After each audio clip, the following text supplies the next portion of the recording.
Hi YouTube, just a little quick video this time. I thought I would put a little video together basically because I happen to be working on a pair of twin carbs, and people often ask me about, you know, are twin carbs an actual matched pair? They're not, okay? So what you have to do is you have to check your own pair and make sure they're working. Now, one of the things that you need to check is the dash pots and the rise rates of the pistons. So let's go over to the bench and I'll show you the pair that I've got now. Amount of people I get asking me about twin carbs and you know, are they matched? Well, take a look at these two. These are a pair of carbs I've got in for rebuilding. Let's have a look at the drop rates here and see what we get. Now this one has already got all the way to the bottom with the holes blocked up, and this one's still going. So what that basically means is there is much tighter clearance between that piston and the body than this one. So what we now need to do, if we want to make these carbs actually work the same, we've got to make both those pistons respond the same, or they're just not going to be in sync when you're driving the car. So why are they different? Well, what we have to do is we have to look at the relative clearances, okay? So what you'll notice there is I have the air holes blocked up, and the reason for that is because I want to test the fit of the piston into the bell chamber.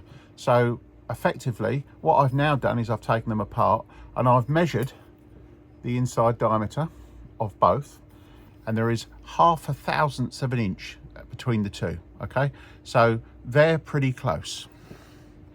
However, when it comes to these, what I've basically done is measured the fit of the diameter, the outside diameter of the pistons, okay? Now this one was effectively 2.5 thousandths of an inch smaller than this one, okay? So this one was dropping much faster, as you saw in the video there, than this one.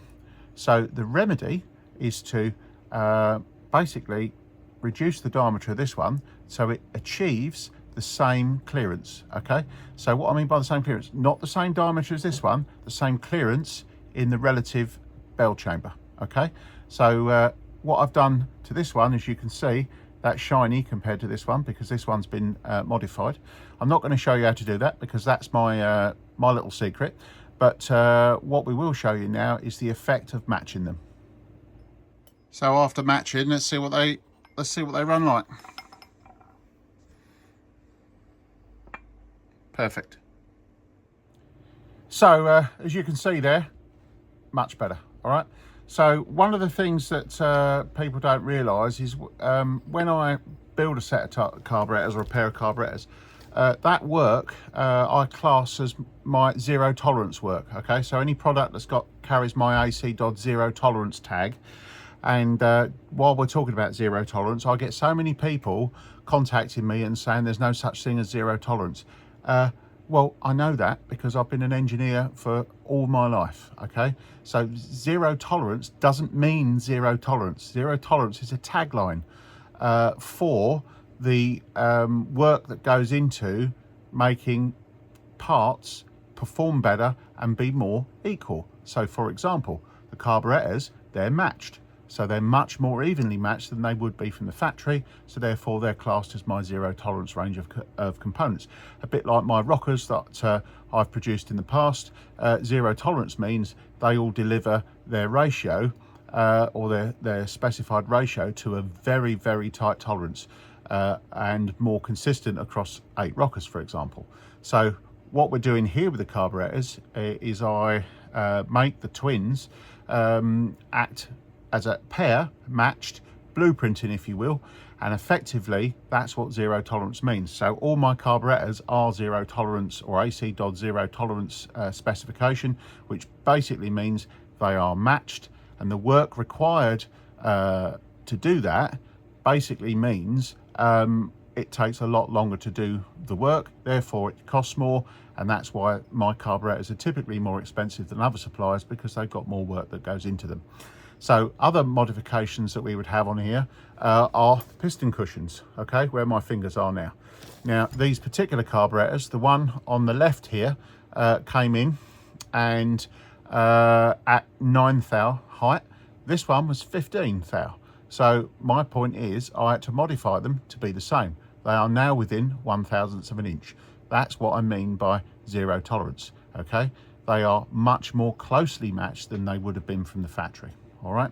Now, the other thing that will happen with these before they finally finish is the damper rods that go in the top will also be matched so that the damping rates are the same, okay?